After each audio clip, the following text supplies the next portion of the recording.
DeAndre Jordan's defense and his shot blocking. This guy, though, Jeff, he's a solid, efficient scorer. Because he knows what shots he can make. He's going to score on dunks, on layups, and within 3 feet of the basket. He's a great pick-and-roll player, rolling to the rim, catching the lob. I like it when people know who they are and are not constantly trying to reinvent themselves where their strength now becomes a weakness. To Jordan. He's averaging 11 points per game this season. The assist from number 32, Blake Griffin. Bogut's trying to get down low. Green from downtown. Jordan to rebound. He's the league's best rebounder this season. Oh, terrible time. An 8-second violation call against the Clippers. There are certain mistakes you can live with, and then certain mistakes that cannot be tolerated. Just not getting the ball advanced quick enough over half court to beat the 8-second shot violation is inexcusable and must be met with a swift rebuke by the coach. Jordan's three-pointer won't go. And it's not surprising he missed that shot because he can't make it. You know, Jeff, most people recognize Jamal Crawford as a great scorer, but it takes a special talent to be able to be instant offense off the bench. Yeah, and I think it takes a special mindset, Mike, to be able to see yourself in a six-man role when oftentimes he could say, I'm better than the guy that started. As we get things started, who on the Clippers do you think they need to keep an eye out for here tonight, Jeff? Mike, I've heard all about Lob City. It isn't about Lob City. It's about Point Guard City. When Chris Paul came to the Clippers, he turned them from an entertaining team into a big-time championship-level team. Why? Because he can probe the defense. He knows when to pass and when to shoot. This guy is an intense competitor that's the envy of every other team in this league.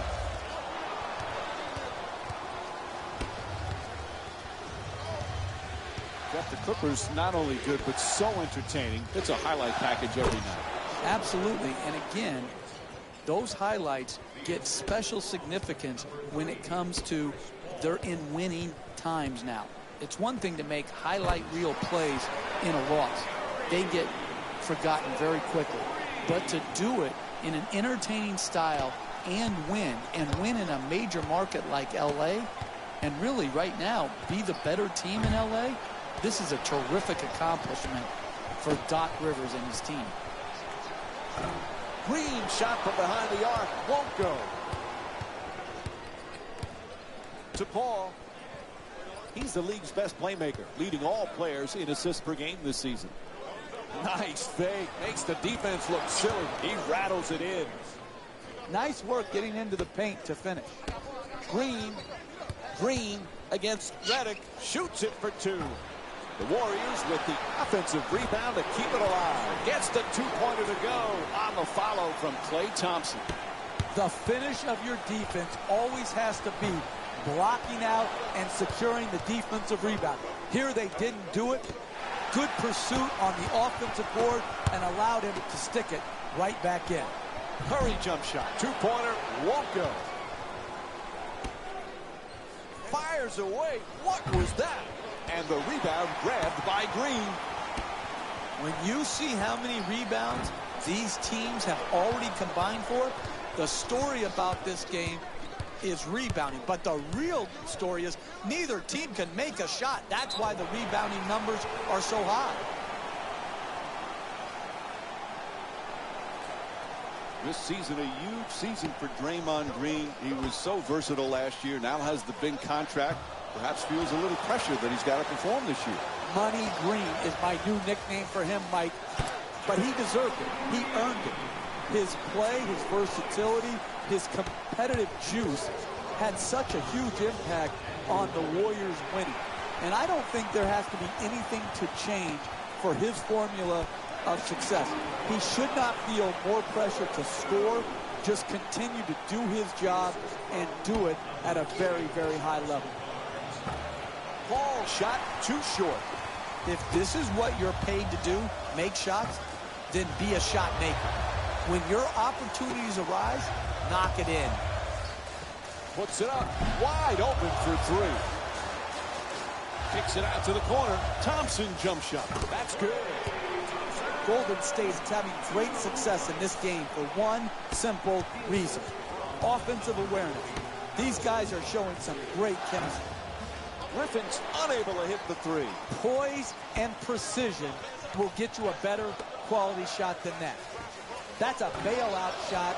That's a, I'm going to try to get us back in and be a hero type of shot. From way downtown. Oh, nice rebound by Jordan. He's the league's best rebounder this season. We're seeing a lot of action around the basket. Full body blockouts, up in the air for rebound battles. This is terrific basketball.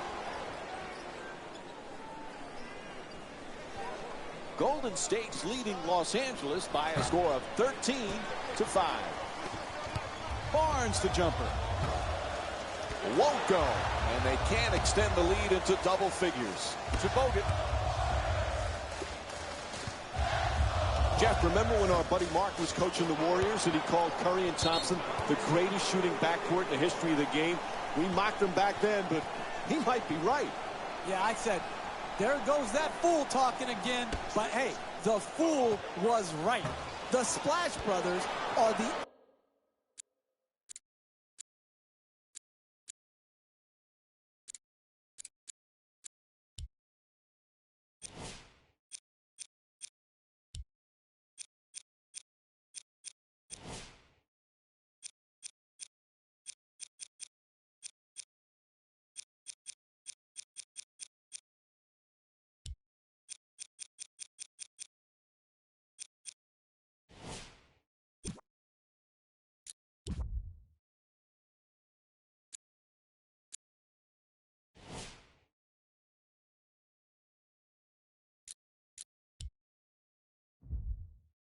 absolute best shooting backcourt of all time. Mark Jackson got it right. The Clippers with control on the rebound. You got to learn to win in different ways. Sometimes all your shots are going in and the rebound totals are down. Here tonight, the ball isn't going in, so you've got to win the battle of the boards. And he kicks it out. Oh, costly turnover. He was out of bounds when he caught the pass. I just don't like when teams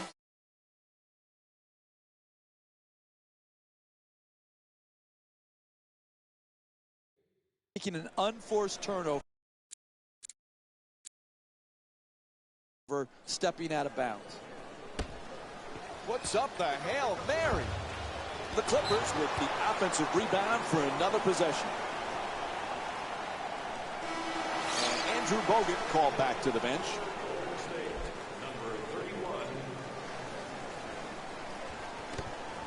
Jeff, Klay Thompson had that magical game last year when he had an NBA record 37 points in a single quarter. Remember, he beat the record set by George Gervin and Carmelo Anthony. That was a special night.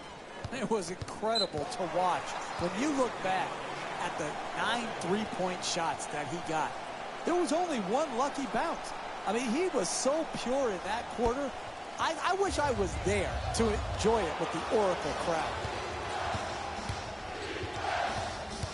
Fires from the other half of the court. Misses from beyond the arc. LA's just not set the right tone defensively. They're getting absolutely obliterated on that end of the floor. To Paul. They tip it and get the turnover. Curry jump shot. The Warriors with the offensive rebound. Throws it down. What a play. How do you create separation in this game?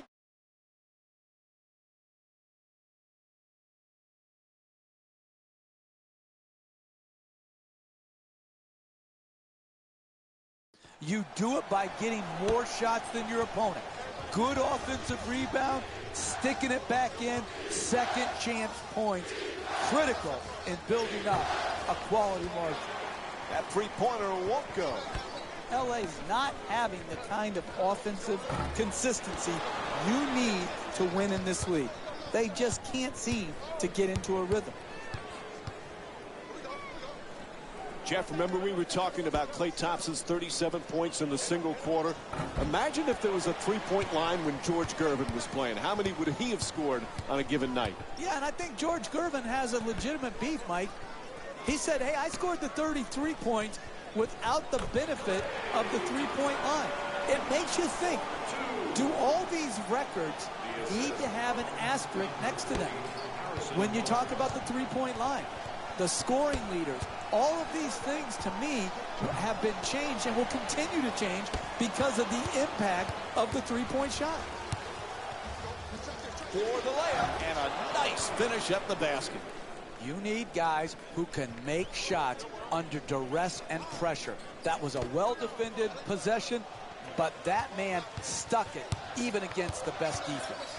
Puts it up from three-point land. Can't get it to go. The lead's still under double figures. And that's not his shot. He should know better than that. To Jordan. He's averaging 2 blocked shots per game this season.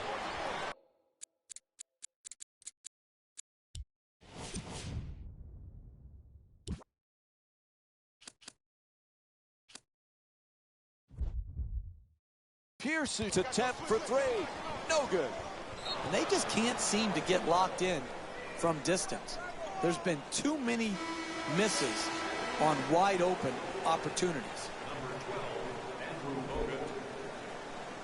Los Angeles done some great things in this game, Jeff. Well, Mike, everything looks great when you shoot the ball like they